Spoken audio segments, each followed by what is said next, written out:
Doctor Girija Mohan happy health kids ടൈമിലേക്ക് വീണ്ടും സ്വാഗതം. കഴിഞ്ഞ ആഴ്ചയാണ് ഞാൻ എൻ്റെ ഗ്രാൻഡ് ഡോട്ടറിൻ്റെ ആനുവൽ ഡേ സെലിബ്രേഷന് പോയത്. രാത്രി 8 മണിയായി കാണും. പ്രോഗ്രാംസ് നടന്നുകൊണ്ടിരിക്കുകയാണ്. അപ്പോൾ ഒരു 3-ലോ 4-ലോ പഠിക്കുന്ന കുട്ടിയായിരിക്കാം. ആകെ അവിടെ 3 ചെയർസേ ഉള്ളായിരുന്നു. കുട്ടി ഓടിപ്പോയി ഒരു ചെയർ എടുത്തുകൊണ്ട് വന്ന് അവിടെ ഇരുന്ന് റിലാക്സ് ചെയ്ത് പോപ്കോൺ കഴിച്ചുകൊണ്ടിരിക്കുകയാണ്. കുട്ടിയുടെ കൂടെ വന്ന ഗ്രാൻഡ് മദറും അച്ഛനും അവിടെ നിൽക്കുകയാണ്.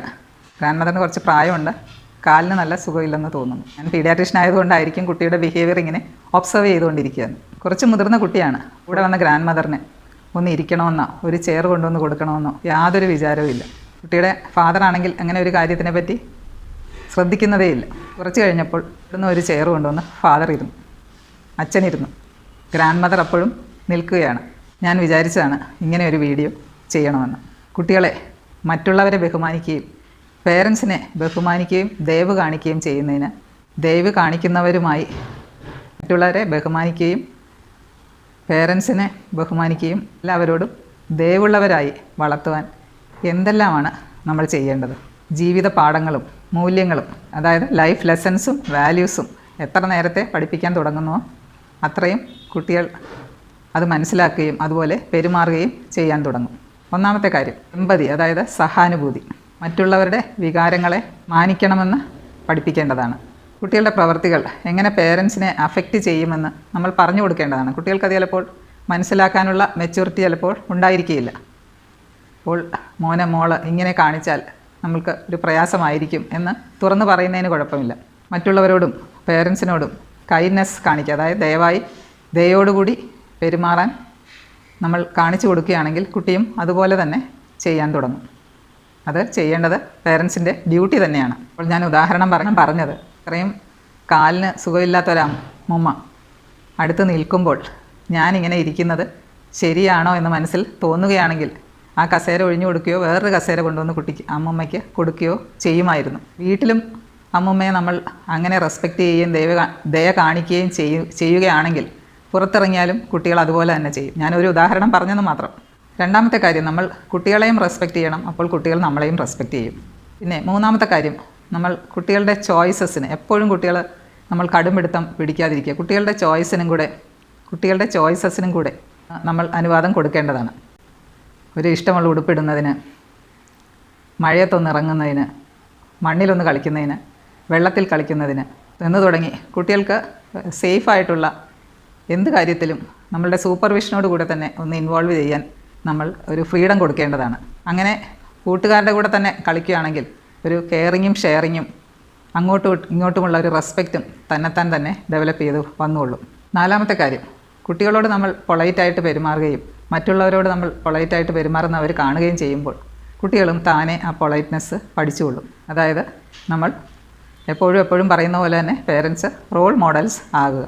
പിന്നെ അഞ്ചാമത്തെ കാര്യം, ഡിസിഷൻ മേക്കിങ്ങിന് കുട്ടികൾക്ക് എപ്പോഴും ചാൻസ് കൊടുക്കുക. കൂട്ടുകാർ വരുമ്പോൾ എന്തുണ്ടാക്കണം, കൂട്ടുകാരെ എപ്പോൾ കൊണ്ടുവിടണം, അങ്ങനെ ഓരോന്നിനും നമുക്ക് അഭിപ്രായം ചോദിക്കാം. അത് ശരിയായ കാര്യമാണെങ്കിൽ അത് അനുവദിച്ച് കൊടുക്കുകയും ചെയ്യാം. ആറാമത്തെ കാര്യം, ഗുഡ് മാനേഴ്സിൻ്റെ വീഡിയോയിൽ തന്നെ ഞാൻ പറയുന്നുണ്ടല്ലോ, കുട്ടികളോട് എപ്പോഴും പ്ലീസ് എന്നും താങ്ക് യു എന്ന വാക്കുകളും കൂടുതൽ ഉപയോഗിക്കാൻ എപ്പോഴും കൊച്ചിലെ തന്നെ നമ്മൾ പ്രോത്സാഹിപ്പിക്കേണ്ടതാണ്. ഏഴാമത്തെ കാര്യമാണ്, അതൊരു വളരെ ഇമ്പോർട്ടൻ്റ് ആയിട്ടുള്ള വേർഡ്സാണ്. പ്രാക്ടീസ് പോസിറ്റീവ് ഗോസിപ്പ് നമ്മൾ കേട്ടിട്ടുണ്ടല്ലോ. എല്ലാവരും നമ്മൾ ഗോസിപ്പ് എന്ന് ഉദ്ദേശിക്കുന്ന എപ്പോഴും നെഗറ്റീവാണ്, അതായത് എപ്പോഴും കുറ്റം പറയുക. അതേസമയം പോസിറ്റീവ് ഗോസിപ്പ് എന്ന് പറഞ്ഞാൽ വേറൊരു കുട്ടിയുടെ കാര്യം, വേറെ ആൾക്കാരുടെ കാര്യം, നല്ല കാര്യം കണ്ടുപിടിച്ച് അതിനെപ്പറ്റി പറയുക. അതാണ് പോസിറ്റീവ് ഗോസിപ്പ്. കൂട്ടുകാരുടെയും വീട്ടുകാരുടെയും നല്ല ഗുണങ്ങൾ ഇങ്ങനെ പറഞ്ഞുകൊണ്ടേയിരിക്കുക. എന്നാൽ അത് പറയുമ്പോൾ നമ്മൾ ഒരിക്കലും കമ്പാരിസൺ അല്ല, അത് നല്ല കാര്യമാണെന്ന് ഇങ്ങനെ പറഞ്ഞുകൊണ്ടേയിരിക്കുക. അതേപോലെ ആകണമെന്ന് പറഞ്ഞാൽ അത് കുട്ടികൾക്ക് ദോഷം ചെയ്യുകയോ ഇഷ്ടപ്പെടുകയില്ല. അപ്പോൾ ഞാൻ ഉദ്ദേശിക്കുന്നത് നല്ല ഗുണങ്ങൾ കൂട്ടുകാരുടെയും വീട്ടുകാരുടെയും എണ്ണി ഇടയ്ക്കിടയ്ക്ക് പറഞ്ഞുകൊണ്ടിരിക്കുക. ഒരു ഉദാഹരണം പറയുകയാണെങ്കിൽ, ഒരു ഗ്രാൻഡ് ഫാദർ ഒരു ഗിഫ്റ്റ് കൊണ്ടുവന്ന് കുട്ടിക്ക് കൊടുത്തു. കുട്ടിക്ക് ഏറ്റവും ഇഷ്ടമുള്ളൊരു ഗിഫ്റ്റാണ്, ഏറ്റവും ഇഷ്ടമുള്ള കളറുള്ള ടോയാണ്. അപ്പോൾ നമ്മൾക്ക് പറയാം, അയ്യോ അപ്പൂപ്പന് ഗ്രാൻഡ് ഫാദറിന് മോന് ഇഷ്ടമുള്ള ടോയും ഇഷ്ടമുള്ള കളറും കൊണ്ടുവന്ന് തന്നല്ലോ, എന്ത് സ്നേഹമുള്ള അപ്പൂപ്പൻ. അങ്ങനെ ഒരു ഉദാഹരണമാണ്.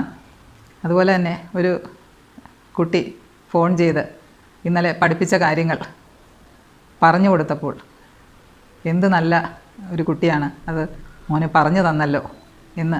അതാണ് പോസിറ്റീവ് ഗോസിപ്പ് എന്ന് ഞാൻ ഉദ്ദേശിക്കുന്നത്. അത് നന്ദിയും ബഹുമാനവും ഉണ്ടാക്കാൻ എപ്പോഴും സഹായിക്കുന്ന സംഗതിയാണ്. 8ാമത്തെ കാര്യമാണ് കുട്ടികളോട് തുറന്ന് സംസാരിക്കുക.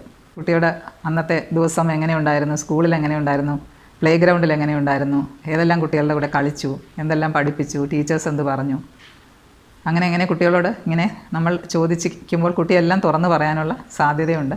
അപ്പോൾ എന്തെങ്കിലും ഒരു നെഗറ്റീവ് കാര്യമാണെങ്കിൽ ആ കൂട്ടത്തിൽ തന്നെ നമുക്കത് പറഞ്ഞ് മനസ്സിലാക്കുകയും തിരുത്തുകയും ചെയ്യാം. ലാസ്റ്റ് പോയിൻ്റാണ്, ചെറിയ പ്രായത്തിൽ തന്നെ ചെറിയ കാര്യങ്ങൾക്ക് തന്നെ നന്ദിയുള്ളവരായിരിക്കാൻ പഠിപ്പിക്കണം. ഒരു നല്ല സ്കൂൾ ബാഗ് കിട്ടുമ്പോൾ ഈ ബാഗ് പോലും ഇല്ലാത്ത എത്രയോ കുട്ടികളുണ്ട് എന്ന് പറഞ്ഞ് അങ്ങനെ ഇല്ലായ്മ ഉള്ളവരുടെ കാര്യം പറയുകയല്ല. അപ്പോൾ ഇതിന് നമ്മൾ എന്തുമാത്രം ഗ്രേറ്റ്ഫുള്ളായിരിക്കണം, നന്ദിയുള്ളവരായിരിക്കണമെന്ന് ചെറുപ്പത്തിലെ തന്നെ ആ ഒരു ഗ്രാറ്റിറ്റ്യൂഡ് കുട്ടികളിൽ ഉണ്ടായിരിക്കണം. ചെറിയ ചെറിയ കാര്യങ്ങൾക്ക് പോലും സന്തോഷം പ്രകടിപ്പിക്കാൻ പഠിപ്പിച്ചാൽ കുട്ടി വലുതാകും തോറും എപ്പോഴും സന്തോഷവും സമാധാനവും കണ്ടെത്തിക്കോളും. ജീവിതത്തിൽ എപ്പോഴും സംതൃപ്തി ഉണ്ടാകാൻ ചെറിയ പ്രായത്തിൽ തന്നെ നമ്മൾ കുട്ടികളെ ഒരു ഗ്രാറ്റിറ്റ്യൂഡ് ഉള്ള കുട്ടിയായി വളർത്താൻ ശ്രമിക്കേണ്ടത് പേരൻസിന് ഏറ്റവും വലിയൊരു ഡ്യൂട്ടിയായി തന്നെ കരുതേണ്ടതാണ്. കുട്ടികളെല്ലാവരും പേരൻസിനോടും മറ്റുള്ളവരോടും എല്ലാവരോടും ബഹുമാനവും ദയവുമുള്ള കുട്ടികളായി വളരട്ടെ എന്നാശംസിച്ചുകൊണ്ട് നിർത്തുന്നു. നന്ദി, നമസ്കാരം.